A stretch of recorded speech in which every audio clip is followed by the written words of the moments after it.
Well, welcome everybody to another episode of What Makes It Tick. I felt like that commercial, or not commercial, but the old cartoon where I think it was Bugs Bunny maybe, that was sliding in and then just like yeah, that's what I kind of felt like this afternoon. We got in from Florida this afternoon, unloaded the container in 20 minutes flat. Was an amazing job with my picker that I have, a local their record company, recovery company, is they're rebranding themselves now.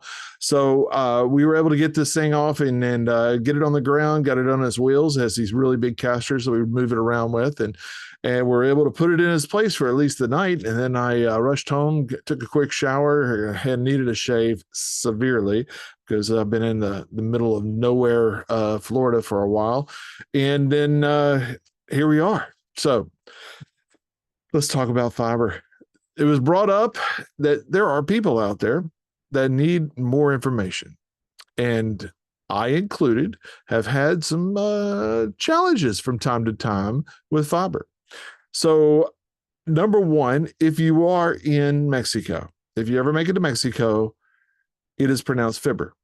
So don't call them fiber. They will not know what you're talking about. As long as you call it fibber, everybody's on the same page. So that's our name for it pretty much all the time too. So fiber, what is fiber? Fiber is glass of sorts. Greg, the owner of Mamba Fiber, is lucky enough to be here today, and he's going to give us a breakdown of the biggest basics of it. And we're going to start with what, Greg? What would you? Let's go to the very, very small part. And I have one. Speaking of small, I can pull one apart here because it's already in pieces.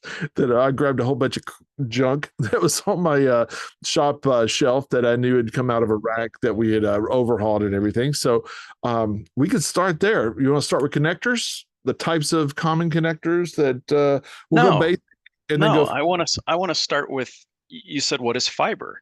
Okay. You guys Okay. need to think of fiber as a hose for light. And that will kind of enlighten you about a lot of things about how it works and what you don't want to do. Um, garden hose. You put out the garden hose to your sprinkler, and if you pull it around a fence post, it kinks, and then the sprinkler doesn't work. And then you're walking back. I know I turned the faucet on, but I got no water. Oh, look, I did this. Or the hose just got kinked because it was coiled, or it was coiled too tightly. All these same things that'll stop your sprinkler in the backyard are a nightmare for making TV stuff work over fiber optic cable. So let's start there.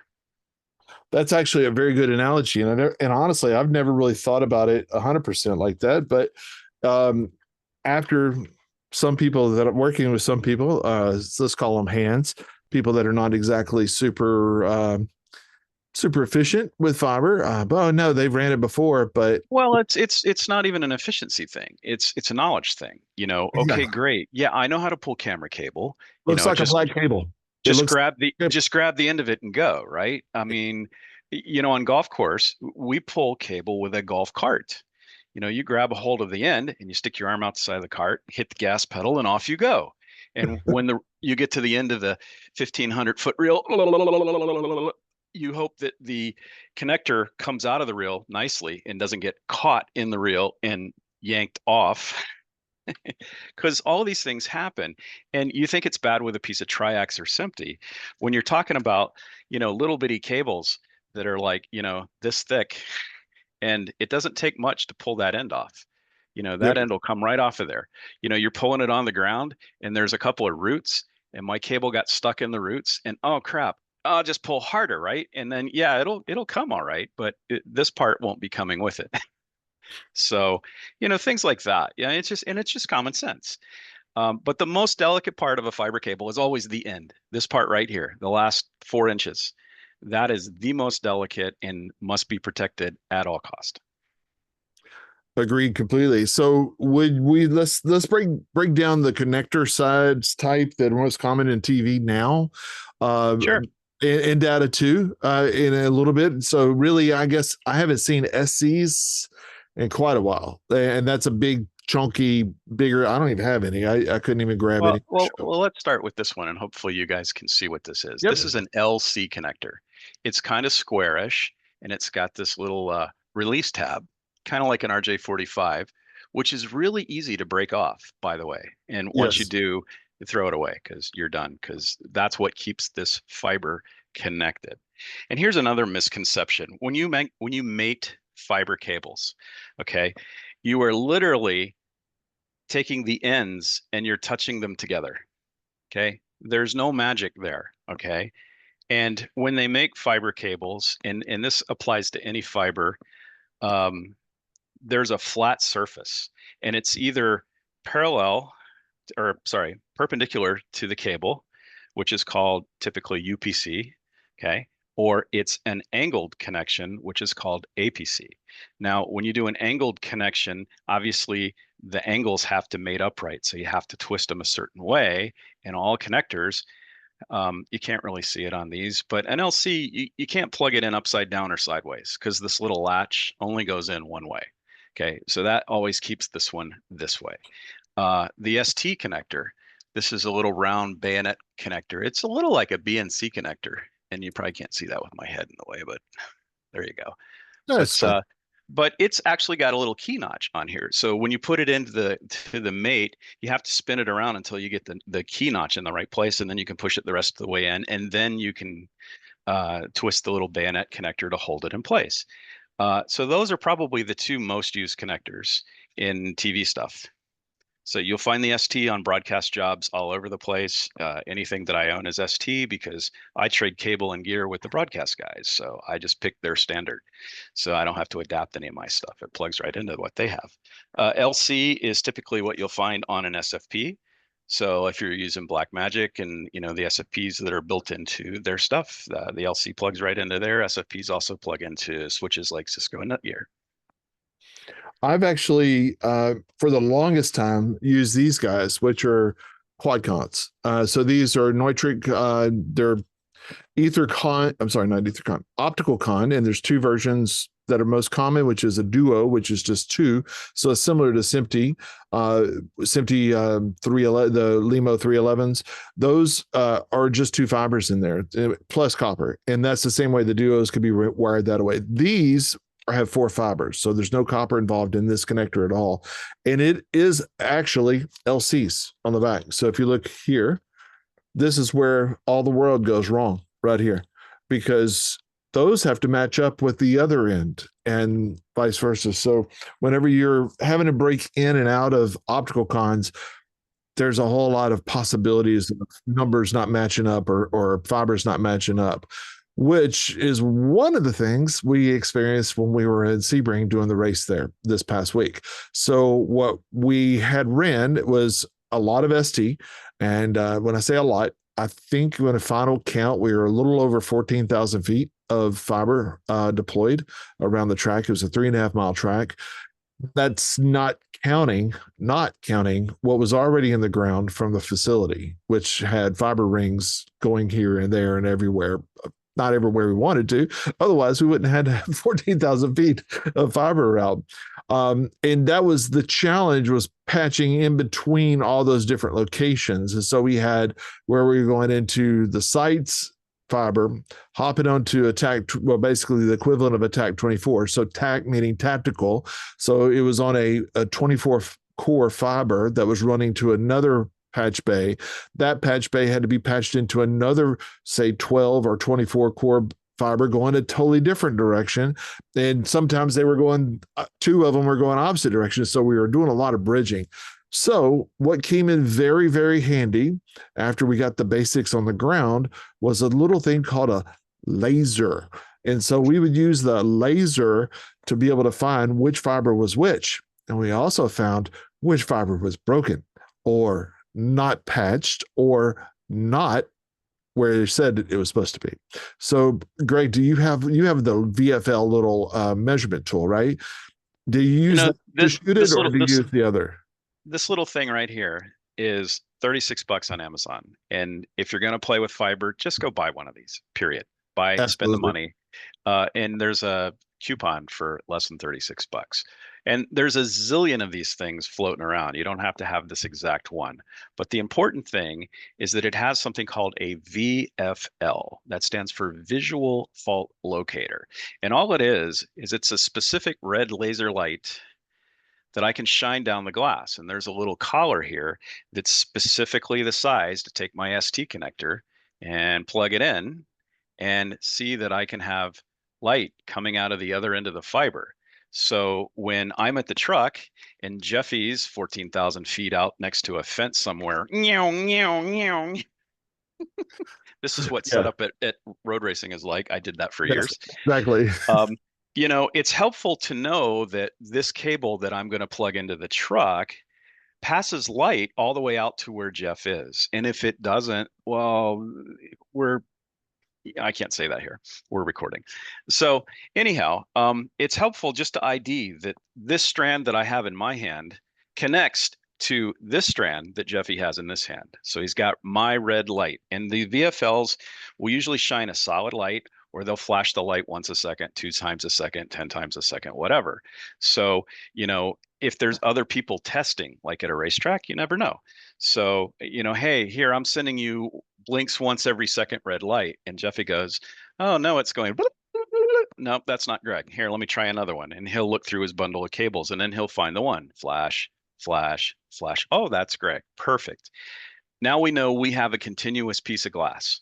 That's the second most important thing when you're going to hook something up.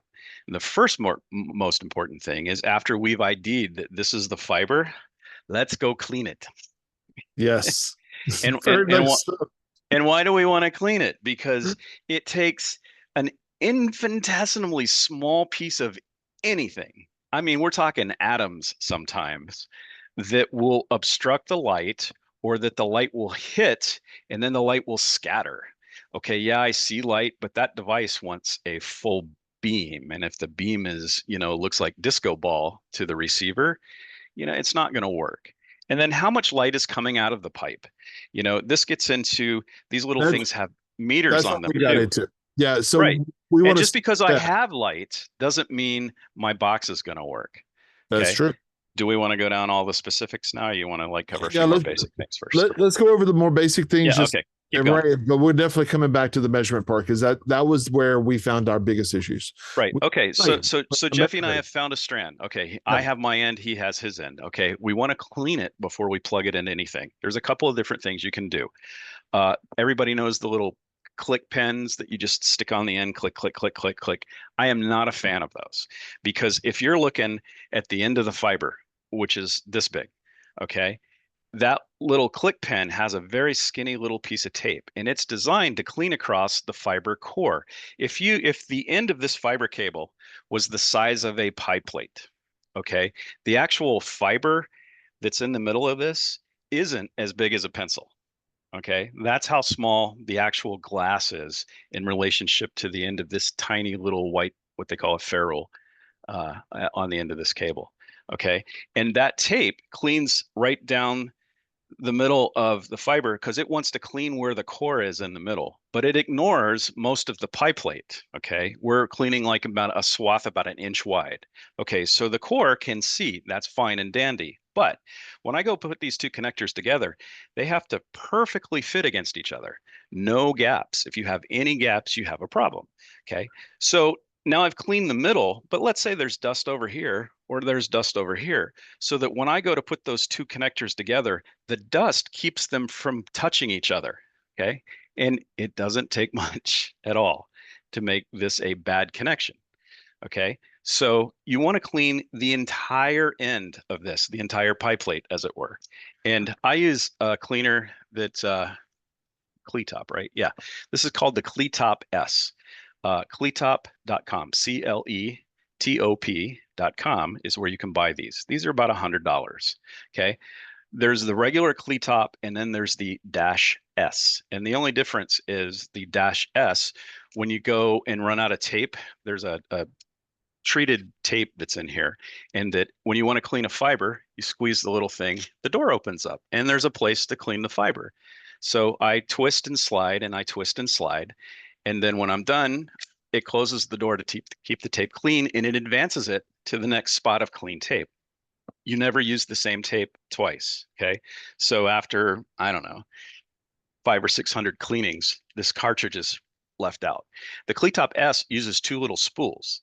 So you take the disposal spool out and you move the empty one over, and then you put a new one in and you have to thread it through.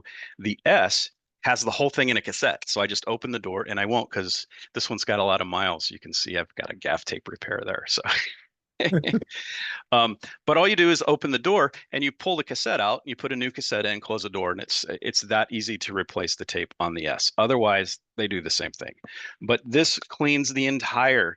When I clean this, I put it up against the tape and I twist it and I slide it down while I'm twisting, and I put it on, and then there's two little slots on here. So I do the slot 1 and then I do slot 2.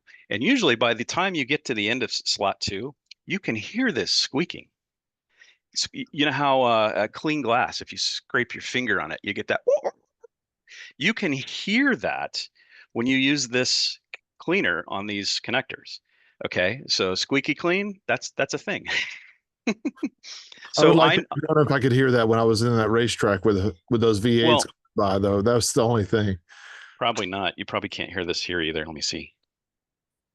Oh, there you go. Can you hear that? Not quite. Noise canceling. Yeah, Zoom noise canceling. Anyhow, Does a filter but I can hear it. I can hear it. Squeak, squeak, squeak, squeak. Yeah. So now I know that connector's clean. And So this now is dry. it's clean. You're not Yes. using any wet. No. There's no solution or anything on here. It's just dry tape with it's treated with something. I don't know. That's Cleatop's secret. But Okay. I really like these things. The CBS Fibertex turned me onto these more than a decade ago, and this is all they would use. And I've had extremely good luck with them. And I can even show you how well they work.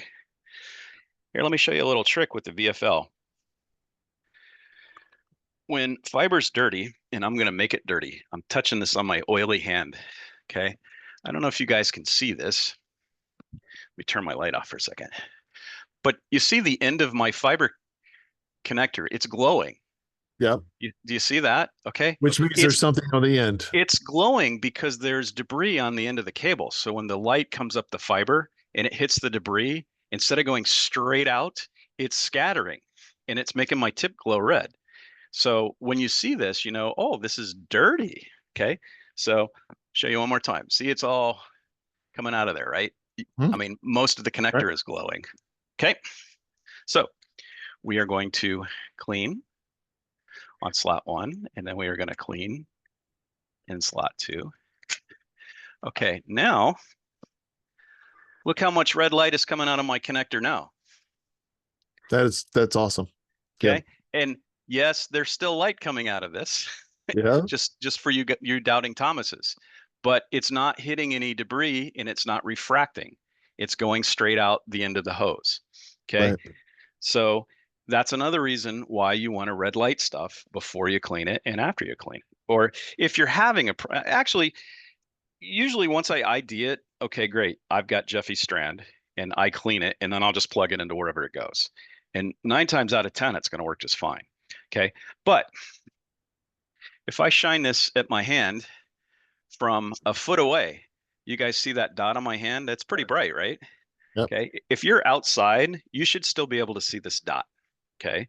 If you're outside in the sunlight and you can't see this dot on your hand from 12 inches away, it's not enough light. Okay. So if that's your measurement, 12 inches dot on the hand. Yeah. Is that well, it's you know what?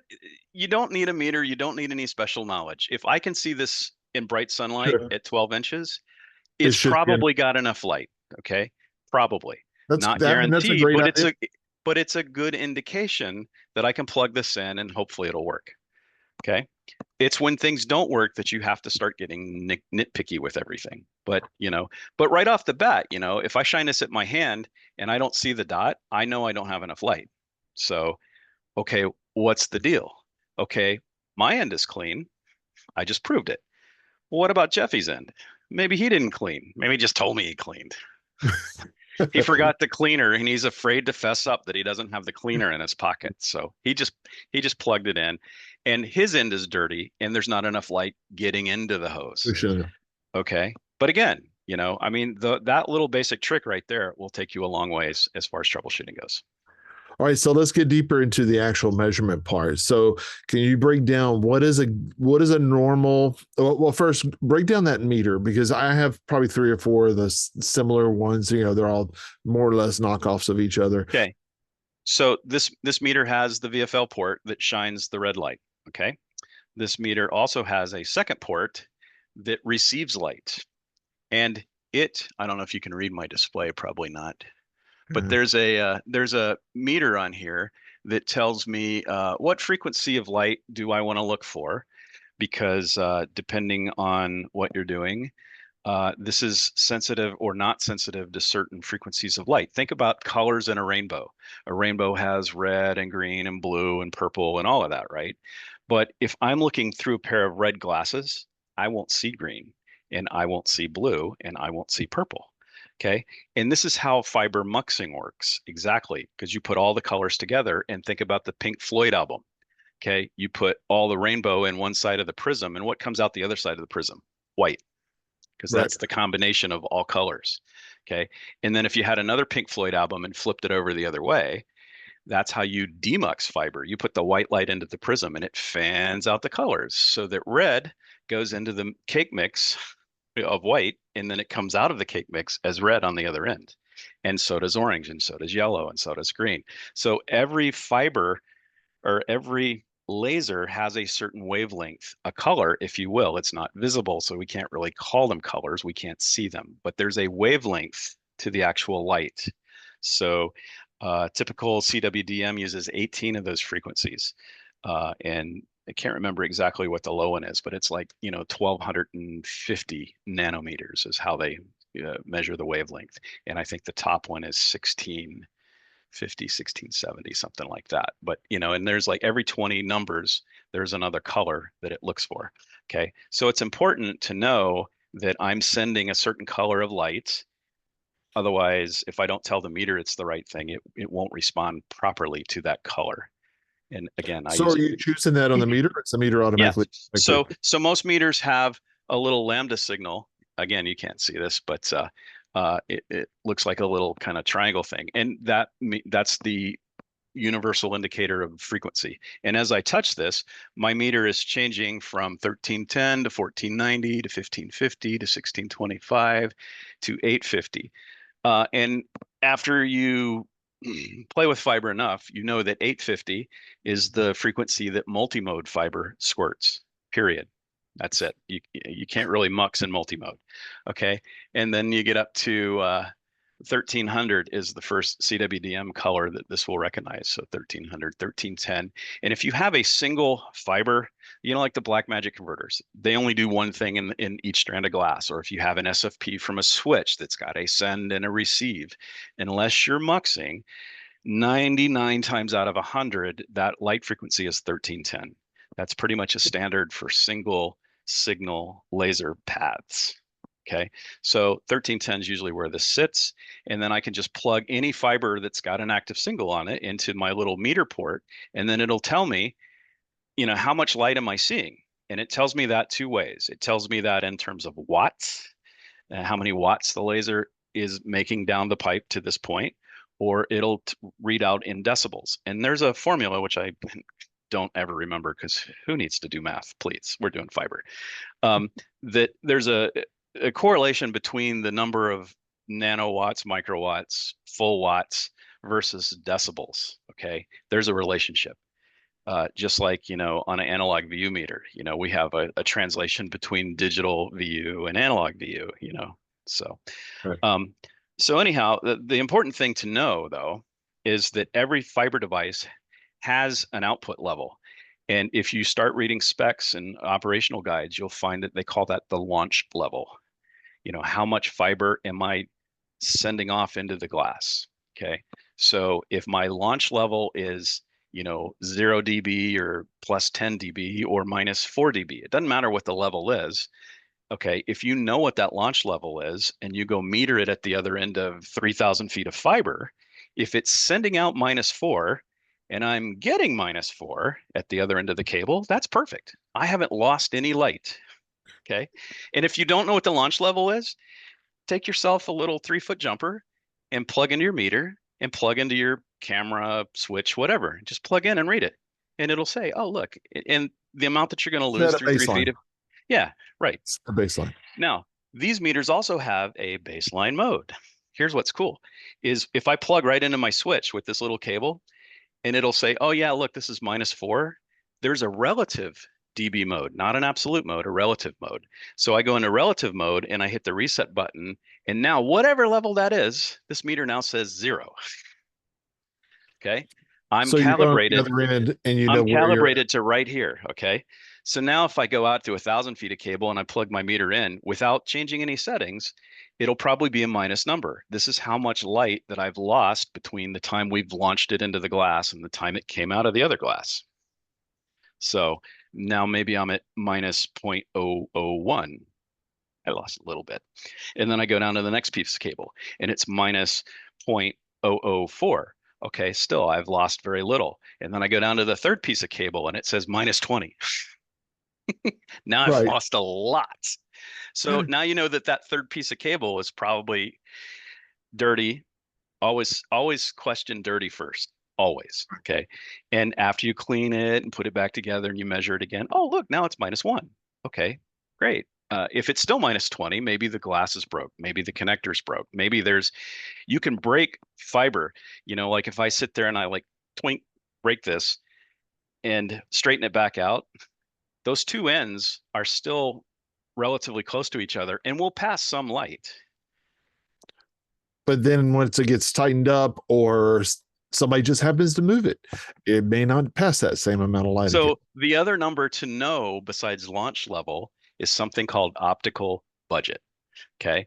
And all this means is a fancy way of saying how much light can I lose before this isn't going to work anymore. So if my optical budget is, and they usually express optical budget in minus numbers, but sometimes they don't. But if they say my optical budget is 20 or -20, that means if I'm launching at 0, that when I get out to the end of the cable, -4 will work. -10 will work. -16 will probably work. But if I get a -30, it's probably not going to work. Yeah. Okay. And every device, the transmitters all have their own unique launch levels, and receivers always have the optical budget. Okay. Because that basically says how much can the receiver lose before I can't discern what I need to discern and make this thing work for you.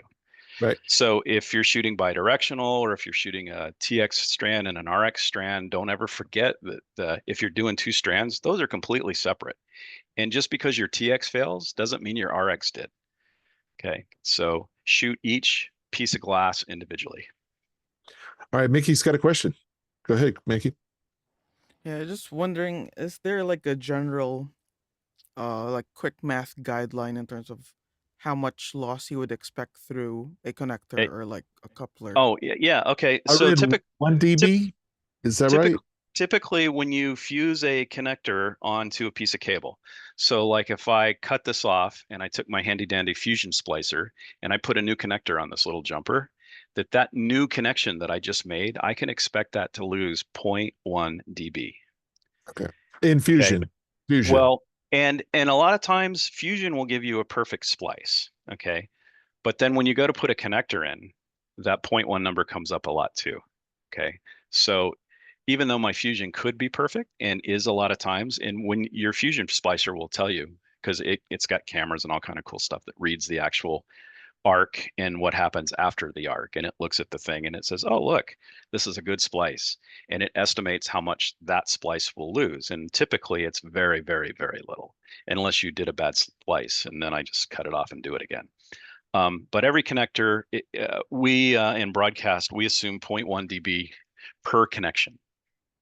Okay, so that's a different number than I was reading up on that whenever we were challenged with so many connections because we had so many patches. I think on the run, that's an assumption that your fiber's clean, the connectors are perfect, and you put them together right. Okay, so let's circle to that. Connector's perfect. Jonas and I had the same experience at the same time, so I wasn't crazy, but we had brand new ST female to females that we were taking 2 STs and patching and put them together.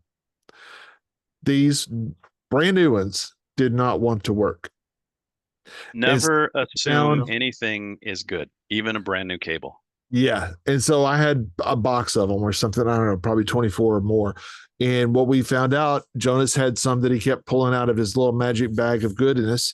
And we kept swapping them out. And we were starting to get better light, better connections. And what we found out just by measurements and eyeballs and things not working is the tips were not getting a full connection inside. And so when you take those two STs, I just had them in my hand. Where'd they go? When you take those two STs, Yeah, and ST, the little coupler, the barrel that will put two STs together. Okay. And that's what we were doing in the racing. They need to touch. And if they're not touching, they're not making a good connection. So it'll still show light. Well, they should touch because there's enough clearance in the barrel that those two pieces of and the white part is the ceramic, by the way.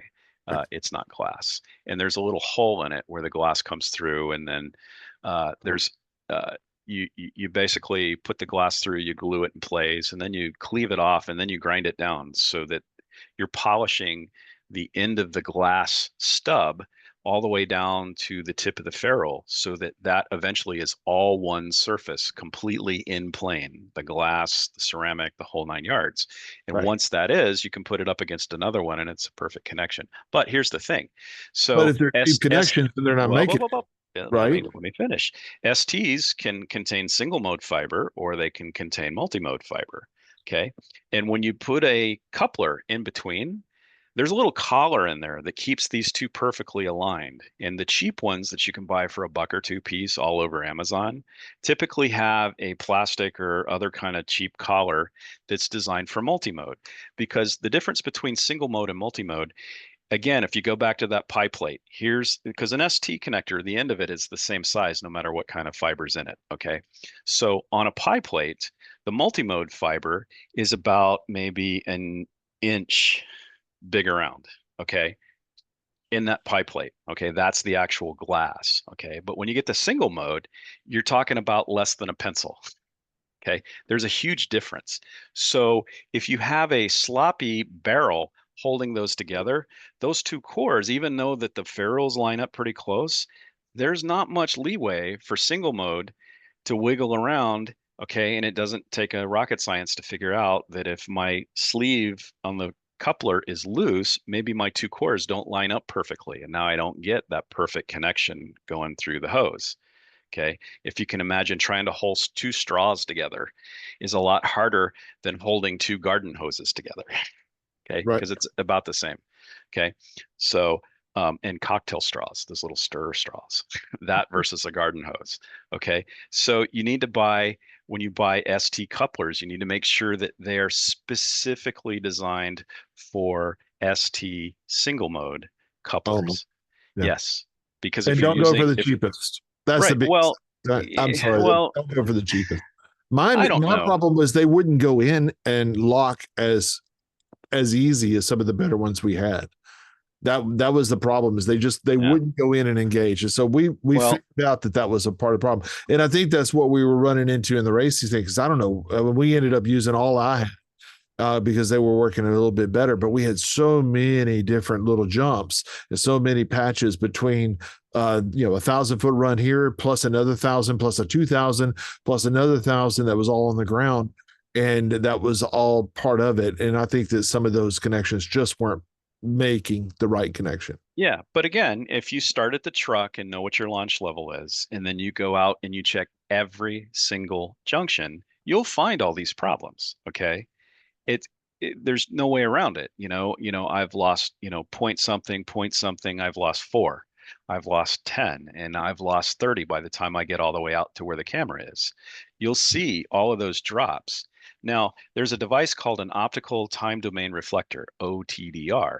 Now, this is the bomb, and these used to be 5-6 figure devices, but you can buy these for $300 on eBay now, which is really cool.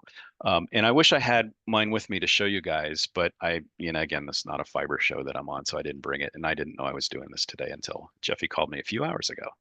So you actually beat Joe's thing. So now my 8 hours is 2 now. So you win. But No, an OTDR is the OTDR microscope, right? is gonna do this same job for me, okay? But Okay. it does it from the truck, okay? And what happens with an OTDR? It sends a flash of light down the cable. Bam! And just like radar or sonar, it then receives right after it sends, and it looks for what bounces back, okay? And every time you hit a connection, you'll get a little bit of flashback back up the fiber. And that's what the OTDR is looking for. So when you shoot something that's 14,000 feet long, it'll go bam, and then it'll say, hold on, give me a second. And then it'll say, look, I've show you this graph. And this graph starts at 0 because that's where we started here. We sent this much light into the cable. And then you'll see the graph. It goes down, it goes down, it goes down, it goes down, it goes down. And eventually it'll just flatten off and stop. Theoretically, that's the end of the cable. Now, the time it takes for light to travel down to the cable and then come all the way back is a constant. Speed of light is a constant. Okay. And here's where math comes into play again. If you measure the time it takes between the time I boinked and the time things came back, I know how far out these events are. So then you look at the little graph and you can see, oh, look, it comes down a little bit. And then there's like a stair step, and then it goes down some more, and then there's a stair step, and then it goes down some more, and there's some stair step. And if you look at the feet or the meter readings at the bottom of this graph, you'll see that that first stair step should be the same length as your first segment of cable. And the next stair step will be the length of the second step and third step and so on until you get to the end of the cable. So now if you know you ran 14,000 feet of glass out to camera 3, but the end of my OTDR trace is at 6,000 feet, guess what? I have a problem, and I never had to leave the truck to know. And I can call on the radio and say, look, I lost all light at 6,000 feet. You guys go check it out. So they're like, oh, look, I got a 1,500 foot, a 1,500 foot, a 1,500 foot, and for 1,500 feet is 6,000 feet. That's where my first big problem is. So let's go out there. Where is that junction? And then the people that ran the fiber should know that.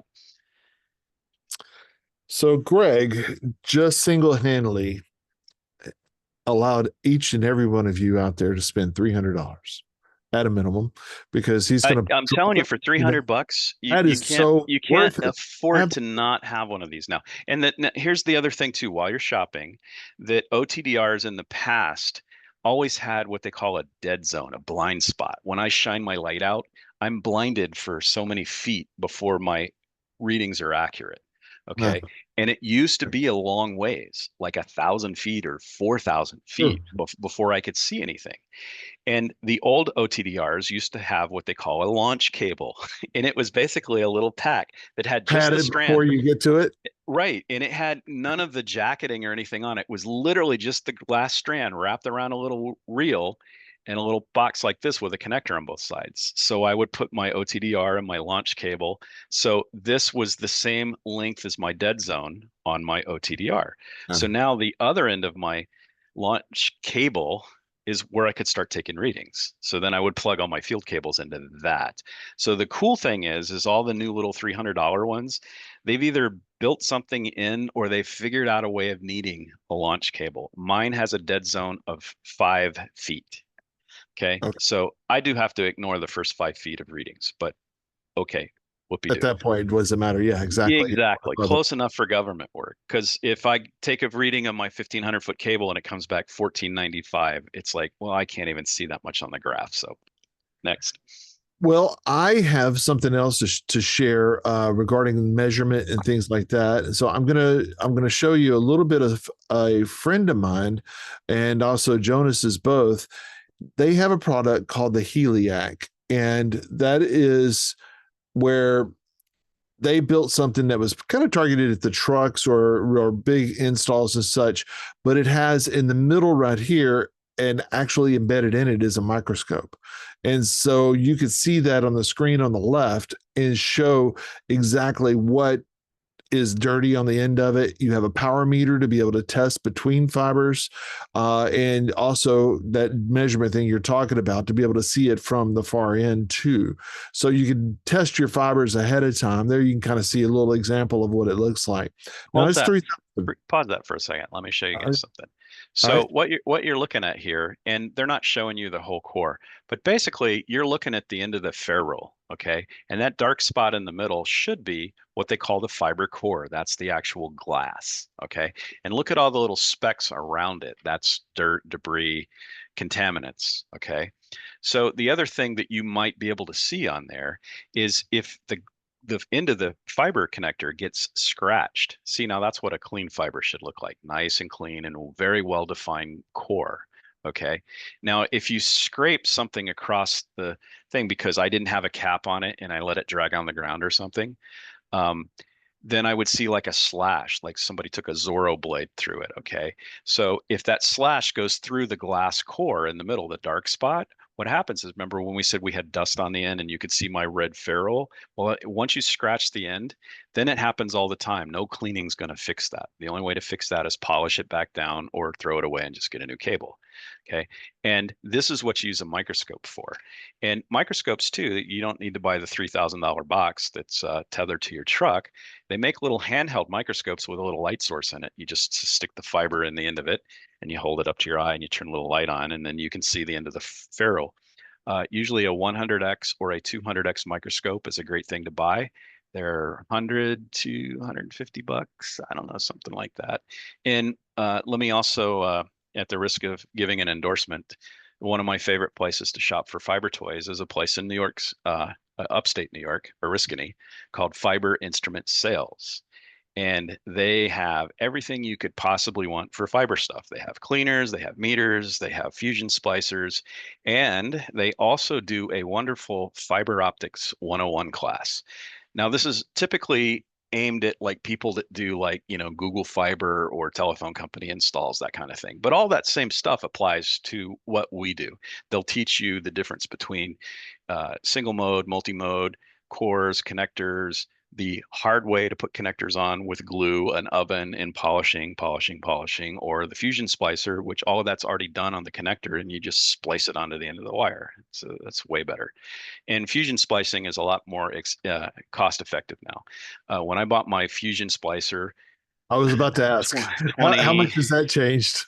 2015 or 16, I paid $6,000 for my fusion splicer. Yeah. Because I wanted a really cool, really small one. My splicer is only like this big. It's not very big at all. And you can buy fusion splicers all day long on Amazon now for 900 bucks, and they're every bit as good as the one I have. In fact, some of them are better because mine only shows cameras in 2 axes, and the new ones actually show 3 axes. So you get a better alignment before the arc happens, and it fuses the glass together. So yeah, live and learn. Bleeding edge and all that. Sure, but that was one of the things that I would just rather pay somebody to do it, because I was not going to spend $6,000 to put a fusion splicer just to fix a fiber. Well, economies of scale will dictate that because So that's come way down. back then it was cost effective to a point for Greg to say, "Oh man, the groundskeepers at the last golf tournament I was at ran over my cable with the lawnmower, so my 1,500-foot cable is now a 300-foot and a 1,200-foot." Or something. So I've heard of people like a snowplow taking out somebody's fiber before. Golf carts have done it. Yeah, I mean, yes, that too. Yeah. So, I mean, the cost is in the connectors. The connectors are about 10 to 15 bucks a piece to fusion splice on, depending on what flavor you like, LCST, whatever. And then there's labor. You look at a 12 core cable and it got cut. So now I need to fan out 12 cables on each of the cut ends and put 12 connectors on. Well, that's 24 connectors at 10 bucks a piece. That's 240 bucks right there, plus the labor. Plus I had to ship my pieces of cable to upstate New York from Utah, and they had to ship them back to me when they were finished. So it's not long, even at $6,000 for a splicer, before Greg says it's not cost effective for me to have somebody else do my work. So bought a fusion splicer. So now I don't ship anything when it needs fixed. And I've done the whole fan outs and rebuilt cable. And I've taken some really long cables that I wanted some 250s out of. And I hacked my 1,500-foot piece into 250s. I bought the fan out kits and connectors. And now I have a great selection of shorties for things like corporate medical. So. And I would have cried. every time to cut it. I just No, this one I cut. This oh, one, the last one I cut myself. So yeah. because I just, it was either that or and actually now it's probably more cost effective. So and by the way, Fiber Instrument Sales, FIS, their sister company right next door is called FIS Blue, and Blue specializes in making cable assemblies. So if you want a 250-foot piece of 12 cores with STs or ST on this end and LCs on that end or whatever, just here, this is what I want. They're like, here, we'll charge you $400. Done. Here's my credit card. And then 2 weeks later, I have a cable. So they custom make, anything you want. And by the way, you mentioned tactical cable before. A lot of Yeah. people assume that just because I have a fan out with connectors and there's 12 of them. Or it's Yeah. black. If it's Well, black, it must be right. tactical, right? No. This is So just an LC in a wrap. That's all this is. correct. So Standard LC. tactical cable is a very specific kind of cable with a specific kind of jacketing. It's very, very flexible, like Canair microphone cable flexible. Okay. Most regular fiber that's distribution or indoor outdoor or plenum fiber, usually the jacketing is fairly stiff, especially when it's cold. Okay. And I've got stuff that's on a reel. If I reel it out in the wintertime at home, it looks like a slinky when it comes off the reel because it doesn't lay and flatten out. My tactical stuff, even at below zero in Utah, will still uncoil and lay flat on the ground like XLR mic cable. Right. So that's tactical cable. It's Yeah. for high traffic, high whatever, and it's got extra beefiness in the jacket and the way they wrap the fibers inside. I mean, tactical, it's its own thing. And here's the thing about fiber cable. If you take any piece of fiber, except jumpers like this yellow one, but if you stretch it out, you'll see that there's printing on it, okay? And everybody that makes fiber cable is required to print on the jacketing. What kind of cable am I at? Am I distribution? Am I plenum? Am I tactical? So if it doesn't say tactical, it's not. Now, if you're buying off of eBay, there's a bunch of guys that sell some blue and purple stuff that says tactical. It isn't because it's armored. An armored fiber cable, they wrap the fibers and they put a spiral binder around it. And then they spiral wrap aluminum around that. And then they put a jacket over that. Okay, first of all, that metal makes that fiber cable extremely heavy when it's done. It's not a lot of weight, but it's like maybe at least twice as heavy as without armor. And the only time you need to use armored cable is if you have a rodent problem. Okay. Critters, for whatever reason, love to chew on cable, fiber especially. I don't know what it is about it. And Yeah. we used to do a tournament in Tucson, golf tournament in Tucson. And every day we'd come in and there were several pieces of fiber that were severed. And you'd go out and it was just like, what happened? They're like running in between cactuses. There's no traffic out here at all. And it's some rabbit, armadillo, a deer, who knows? They'd be out there nibbling on this stuff. And we won't get into how we deter the critters from doing that, but it's kind I of will. No, I will. It's kind of I- nasty. The solution that we found is Tabasco sauce. Tabasco sauce with water, and then you would just spray the whole. Okay, that's no, that's not the other solution. But okay, anyhow. Well, I'm from Texas. I have other solutions Okay. too. Okay. Trouble if I bring those solutions out whenever I'm on a golf course. Okay. Well, anyhow, if you don't have that kind of problem, you don't need to be running armored fiber cable, period. Okay. And one thing I don't like about armored fiber cable, you think, oh, high traffic area. I'm going to run because people are going to be walking on my cable. Okay. You don't want that for starters. So that spiral wrap metal, when somebody steps on it, that nice spiral wrap round metal around your fibers goes croon. And now it stays there. It won't expand back out. Once you squish it, it's squished. And now it's compressing the glass. And remember what I said about a kink in the garden hose? Well, if you guys could read my meter, I had a nice little display set up. If I was at home, you could probably see this. But putting this cable into my light meter, shining light in this end, and reading what comes out the other end. And I can take this coil and I can go like this. And you can see the meter drop 2, 3, 4, 6 decibels. And then when I go like this, it all comes back to where we started. That's all it takes, In fact, I can show you right now one of the cool things about a VFL. This is what it's really used for, is showing you where, if there's a break in the fiber. Let me turn my light off again. So you can kind of see this now. If I bend this fiber, look what happens. The light is spilling out of the glass because fiber has something called a minimum bend radius. And when you bend the fiber beyond whatever that radius is, the light won't stay in the pipe. It falls out. So if you see something like this in your cable and straightening it out doesn't help, the glass is probably broken inside of here. Okay. And that's a good indication that you need to replace this cable, or at least not use it if it's part of a multi-fiber cable. Okay. But if you straighten it back out and the light goes away, there's just the minimum bend radius thing. And there's a coating that they put on the actual glass when they stretch the glass out that it's so skinny you can't believe it. They put a coating on it.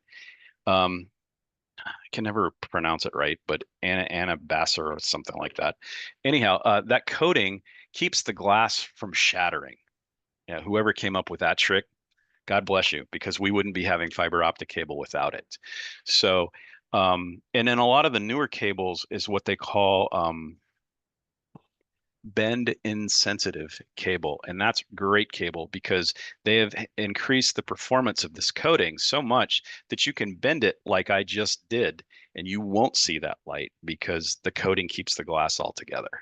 Yeah, I had a friend at Clark Wire and Cable give me a demo of that type of cable that they had, and he was just like tying knots. He tied like 9 knots in it, and it's like, here, look, see, the meter's still the same. And it was a very expensive cable in comparison, though. But if it's something that's worth it, it's worth it. Well, and this is one of the things about FIS Blue. They used to charge extra for bend insensitive, and now that's all they use. So there's no upcharge anymore. It's all bend insensitive. So I love that about them. And I know a couple of guys up there, and Michael, one of the guys that teaches their fiber class, he and I correspond a couple of times, when I need stuff, and just, hey, I'm going to NAB, am I going to see you there, kind of thing, because they usually have a booth there. FIS does. But those guys are great. I mean, anything that you could want to know, they are some of the most knowledgeable people. Like when I need a guru, that's who I call. Just FYI. Very good. That's good to know. Joe, I've done a lot of business with Joseph Electronics also in Chicago, that area. They've been good. I mean, Clark Wire's also been good to me in the past too. But I've been probably buying fiber from Joseph's at least 15 years now, 10 or 15 years. And they're fair. And they're quick to turn around because they're used to dealing with broadcasters. One of the guys that I was just working with, he's a friend, a longtime friend and client. And when we were doing the racing, the thing that he found, and it was late getting to him, of course, because it had to go through customs. So you know where I'm headed with this. China Special. It was a quarter of the cost for a 2,000 foot spool of TAC 24, not just TAC 12. I looked at it. I was impressed, Greg. I got to say, the cable, the way it fell, the way it didn't kink up or do any kind of weird bends or anything like that, it laid out pretty well. And we were at 70 degrees, so it wasn't super hot, but it wasn't super cold either. The one thing I did not like about it is it only had those little clip-on numbers for the fiber identification. Those drive me crazy because invariably they fall off some point somewhere. And what I really like is NEP started doing this years ago Rainbow? with Absolutely. with their video cables, and that finally went over to fiber. That each whip in the fan out is a different color, and there's actually a color code. Part of it's based on the old telco wires, and some people use the resistor color code because it's a lot of the same colors. But especially when you're crawling around, like in a dark place, or it's in a box to weatherproof, the connections, or I'm underneath somebody's IO panel that's got a big curtain hanging over it and it's dark and I can't see. It's a lot easier to see, look, here's a green whip and a blue whip and a red whip, as opposed to, trying to find this little tiny little number that's like this. And, when you get to be senior citizens like me, it's these don't help much when the numbers get too small. So. I wanted to also mention on care and fiber, good fiber health is, as you said, don't have anything because this is pulled out of service, but the actual ends, and I get them usually from Marketech / Technic or whatever, but don't use the little cheap plastic ones that just come around the end. I use the ones that go with a wire rope around this, and then it goes on and it clicks in and stays there, because there's nothing worse than a TAC 12 or TAC 24, and you pull it out of the webbing and it's like 6 or 8 of them are just bare. And because that little piece of plastic fell off, and or rubber, whatever it is, and for the cost, I mean, they're $1 a piece or something, and even less in quantity. It is so worth it just to know that that end is connected, that end connector is protected. And but then again, you got a red laser light, and who cares if none of it's labeled? I'm shining light. Which one has light on it? Great, plug that one in. And by the way, it's highly recommended when you're doing the initial setup after you've run the cable and you start hooking things up. 2 people, one at the truck, one out at the gear. Shine the light. Make sure that you're passing light, okay, and that you're taking this strand. This is the TX strand, so my TX is your RX. Don't forget to flip them, by the way. Or this is the camera. This is the switch. This is the PTZ. This is the Dante box. Just go down the line one at a time, because most problems I see, people are hooking up glass and hoping it works. Never shot any light, never cleaned anything. Oh, it had caps on it. The caps are to keep it from getting scratched. Okay. Caps don't keep anything clean. I mean, if you think about how small dust is, how do you know the inside of the cap was clean? All right, so what about that thing, Greg? What about the female end? Tommy asked that earlier. How often do you clean like inside the patch bay or theoretically, I do put the big red cap over the socket, and that at least keeps most of the dust out. And then all of my stuff is inside of a rack that's got a lid on it, so there's very little environmental intrusion for shipping, okay, because it's all in a sealed rack and until I open it when I get there. So that keeps things kind of okay. But when I have a problem, okay, the click pen is the easy way to get inside that connector. I know I'm not a fan, but you don't have to take anything apart. The click pen can clean a male connector, or you pull the end off and then the little end is skinny enough to put actually in the socket, so that you put it in there, click it a couple of times. That can help. But when I find a big problem, then I just pop the hood off, because almost every female ST on a device is just a coupler in the chassis. And there's a male plugged in the back side of it. I mean, 9 times out of 10. And then do the normal external. Right. So you just pop the hood, you take the connector off, and here's my cleat top. Oh, look, squeak, squeak, squeak. Okay, it's clean now. Put it back in, put the lid back on. Bob's your uncle. So, all right, so I'm going to bring up then a little bit more of a. And then hurry up, because I got to go to work in a couple of minutes. So the patch bay. I run these. I have ran these for years.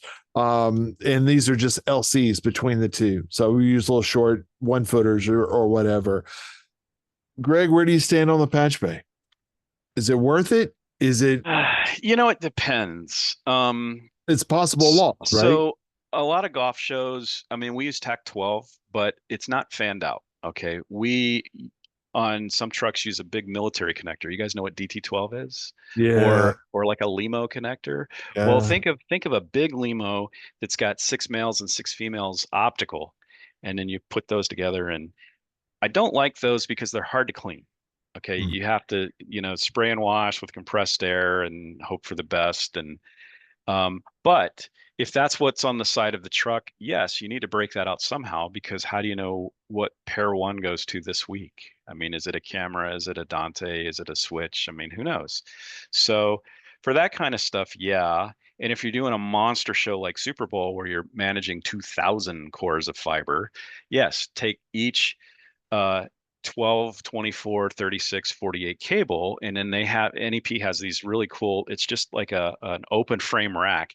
And all it has is 1 RU plates in it. And every 1 RU plate has 12 ST connectors, just the couplers.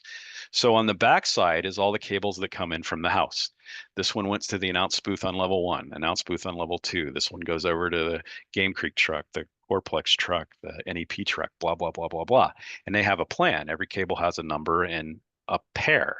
And then on the front side, we're connecting with these very cables to make customer connections to cables that go to locations in the venue. Gotcha. And that's how they would do that. So those kind of patch bay systems, even though that's not technically a patch bay, it's just creative use of couplers and rack panels. Yeah, I mean, it has its place. I mean, to say that you always have to have a patch bay, no, I'm not a fan of that. I'd rather just plug right into the gear. But it depends on how much gear you have. All it is LCs inside. So it's just LC throughs. Where it came in handy for us is because sometimes we would run TAC 12 and sometimes we would run quads. And so with the quads, the optical con quads, those are 4 LCs. Mm-hmm. They may be 2 that are video, there may be 2 that are data, or 1 that's data if it's a bidirectional. And so for us, we had in the middle, we had this cartridge with the terminal stuff inside the rack. And so then we would take from the TAC 12, if we're running the TAC 12 in, patch it where it needed to go. It really worked out well for us. I didn't consider the insertion loss on each one of those until just recently. Yeah, but again, if it's clean and the connectors are, in good shape, the insertion loss is kind of minimal. I mean, typically most stuff will have an optical budget of at least 10 dB. Right. Especially at the distance where, most of the stuff we play with, the lasers are rated for 10 kilometers, maybe 20. When you get into really long haul, when you're talking about 100 and 200K lasers, and those are the ones you shouldn't shine right in your eyes. I don't think that most of the 10K and 20K stuff can really hurt you. I've talked to several optometrists, ophthalmologists even, and they're like at the laser levels we're talking about, you'd have to shine it in your eye for like a week before you'd actually burn anything. And stare at it. But you never know what's shining in the other end of the cable. So safety first. Absolutely. Absolutely. All right. So quick question then, is there any reason in the world for multi-mode, or when should we use that? In the old days, use single mode. In the old days, there was a huge cost difference between multi-mode cable and devices and single mode. That's not the case anymore. In fact, a lot of times single mode is cheaper now because they make way more of it. Right. But the 2 things I have against multi-mode is I don't think you can mux multi-mode. I've never seen one, and I'm not sure it's even possible, but don't hold me to that. I don't know for sure. But the deal breaker for me is on a good day, multi-run will run about 1,500, maybe 2,000 feet. That's it. Okay. I mean, I come from golf. I mean, 1,000 foot, anything under 1,000 feet on a golf show is still a shorty. That's a whole other measurement. Swear to God. So my feeling is, if you're going to Chicago, you don't get off in Des Moines. I mean, just do single mode. Almost everything that we play with is rated for at least 10 kilometers, which is 6 miles. Yeah. I mean, if you're going further than that, hey, come see me. Maybe we can do some business. I would agree. But yeah, I mean, the cost isn't an issue anymore. And you can, in certain circumstances, they make what they call mode conditioning cables that you can plug this into a single mode and this into a multi, and it'll kind of massage back together. And you can, quite honestly, especially if you're talking like the Blackmagic stuff, their fiber converters are very forgiving, but you can plug multi-mode in between the Blackmagic 3G fiber box that has their SFP in it, okay, which is single mode, and up to about 1,000, 1,200 feet, multi-mode works just fine every time. So it just depends. Yes, it does just depend. Yeah. But if it's not working, those are the things that we look at. Are we really matching the device type, the cable type, the connector type? And that was questions that came up in my mind whenever we were anytime we're using in-house fiber. I'm like, is this? Yeah, but I mean, out at the racetrack, current should be. Anything out at the should be single mode, right? Right. Out at the racetrack, you had 1,000, 2,000 foot runs in the ground, right? Yeah. Nobody in their right mind would run multi-mode that far. Yeah. So, and again, find the cable, read the little printing on the side of it. It'll tell you right there. Anything that says, what is it? OS2 is single mode. That's the classification for single mode. And multi-mode is always OM. There was OM2, OM3, OM4, OM5. Those are all multi-mode cables. Anything that says OS2, because as far as I know, we're still in revision 2 on single mode cable, and it hasn't changed in at least a decade or two, that's single mode cable. So it tells you right on the wire what it is. Don't ever guess. Okay, so Mickey asks, Can you discuss attenuating fiber runs? Can you give us a short run of that? The only time you would need to do that is if the light level exceeds the ability of the receiver to decode and function. There are some old audio devices called the Fibox that some guys were making. And for whatever reason, the cheap lasers that they had, when they heated up, they would actually get brighter.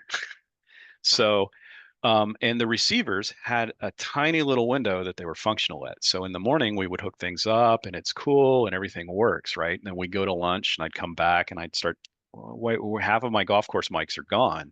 What happened? So what was happening is the lasers are heating up, sun's up in the sky now, and now they're shining too brightly and the receivers were being blinded basically. Okay, so we, after a lot of trial and error, finally figured out what was going on, and we found some little attenuator things. And basically, they're very much like this little doohickey. It's just an in and an out, and it's basically sunglasses for fiber. So we, take out the fiber, we put this in line, and this would attenuate the optical signal by 10 dB or 6 or whatever it is. It's just like a pad for an XLR cable or something, and it would bring the light level down and the receiver would be happy again. And, we were fine until we got closer to dusk.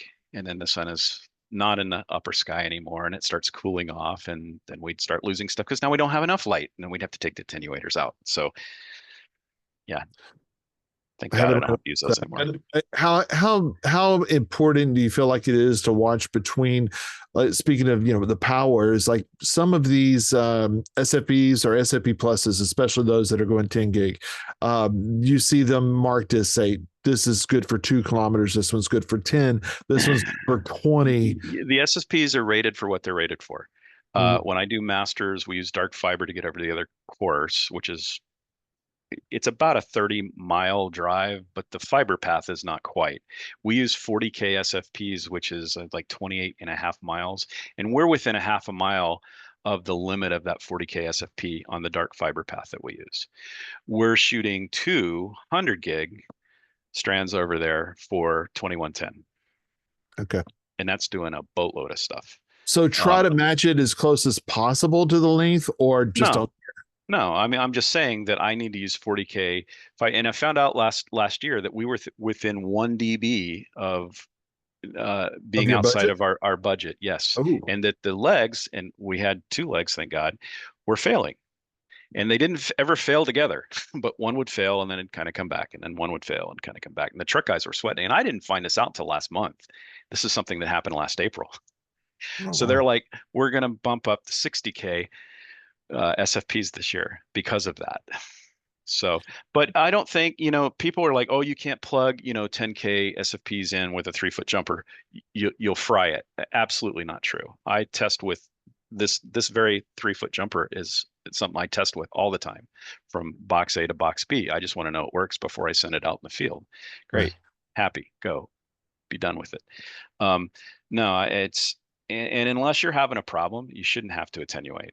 I mean, most of the new stuff now, especially on the receive side, they're a lot more forgiving than the older stuff. If you're using old hardware, well, maybe you're still going to experience some of this. But most of the new stuff off the shelf, like any SFP that's going to go in a Cisco or Netgear, I don't think you need to worry about it. That's good to know. Good to know, because that was always something I've seen the numbers and you worry about, or in my head, it's like, I'm worried about that. I have ran into this.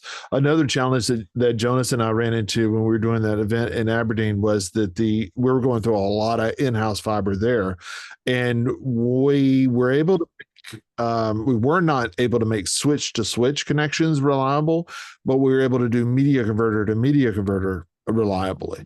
So just that little distance, that whatever it might have been, I don't know, it probably was I mean, maybe that was budget or cable or just some things are more forgiving than others, right? And I can see where a media converter would be.